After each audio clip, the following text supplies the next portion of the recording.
Who were the ancient people of the world, and what did they know?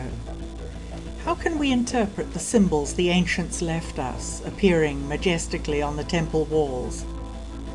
Has our science been able to explain how their structures were built? Or is it still a puzzle that has yet to be decoded? The Bible would have us believe that we are merely 6,000 years old. Yet geological, archaeological, anthropological, linguistic, and climatological evidence around the world tells a very different story. Could it be that the civilization of ancient Egypt is much, much older than 5,000 years, as traditional Egyptology tells us?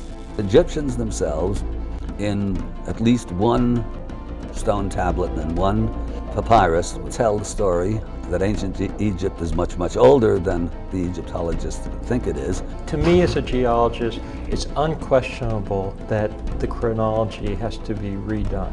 I think that all ancient cultures were very interested in the cycles of time and astronomy and how human beings are embedded in these cycles. So there's certain things in common that they all seem to know, and we don't know it.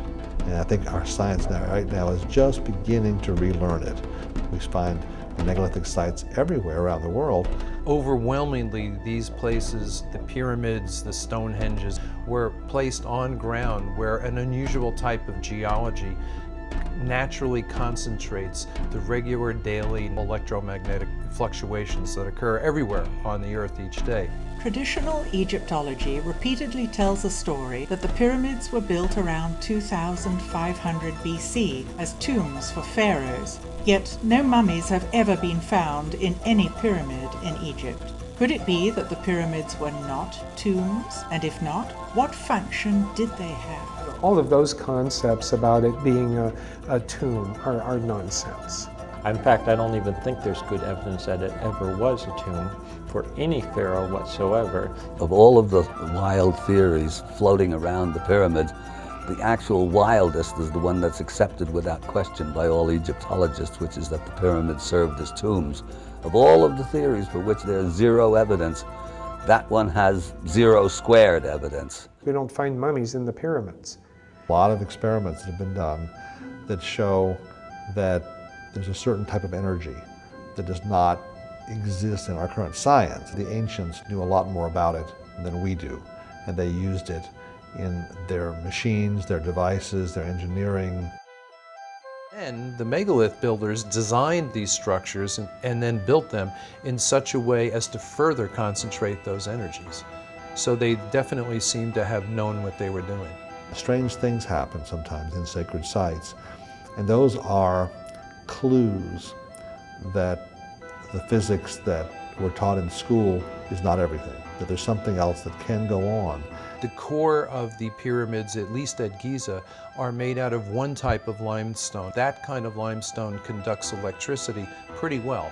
And then they chose to sheath the pyramid in the whiter Tura limestone, which has almost zero magnesium content. They were built exactly like, if you will, an insulated wire. Why the granite in the passageways? Granite is slightly radioactive, and it will ionize or electrify the air. The Great Pyramid was basically a device, a generator for, if you will, broadcasting and transmitting throughout the planetary structure a type of field which uplifted the entire humanity. They were intended actually to somehow or another spiritualize a whole civilization. In other words, to provide a widespread, high level of energy that people needed because a descending age was upon them. Many traditions around the world recognize this large cycle of time. They think of it as a great period of collective human spiritual gestation. The myth of progress, also known as the Darwinian delusion, states that humanity has been steadily evolving, leading us to believe that today we are the most technologically advanced we've ever been. Yet evidence from megalithic sites demonstrate sophisticated knowledge of high-level technology, subtle earth energy, and astronomy marking extended cycles of time. Could it be that the ancients were actually more advanced than we are today?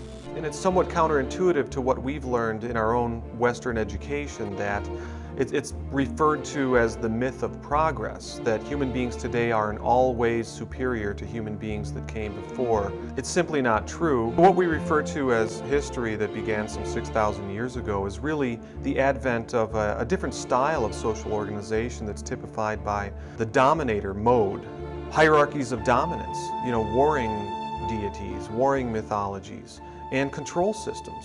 It eventually declined, and then when that happened, the whole idea of the schools of mystery and the ancient knowledges and preserving those traditions that had come down from those fabulous ages, that was lost.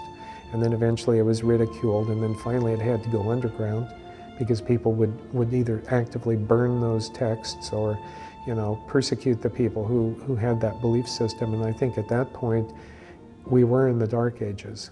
Hakim Awian is an indigenous wisdom keeper who has spent his life at the foot of the Sphinx in the shadow of the pyramids. A trained archaeologist of 53 years, Hakim has made a bridge between ancient knowledge passed down from generation to generation and fieldwork around the pyramids.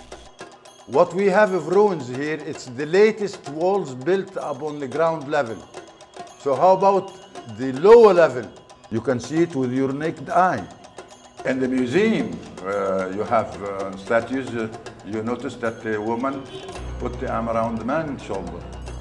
And that shows, are they equal? No. Woman was the upper head in the family. Granite is a transmission stone. Don't compare people of today like the people of the ancient days. The people of ancient days were healthy. They able to use the senses. The power we get from the pyramid is to energize our glands and organs. The Pyramid Code explores the gap between modern science and ancient science through interviews with recognized scientists exploring new theories about the sophisticated technology of the ancient Egyptians and its place in the distant past. You come to tentative conclusions. If more data comes in that seems to indicate something else, I don't ever want to be afraid to change my conclusion. It's not fair also. It's not fair to deny what you can see and touch by your own hands. It's like great art or great spiritual insight, expansion of consciousness. In a way, there's nothing more important than that.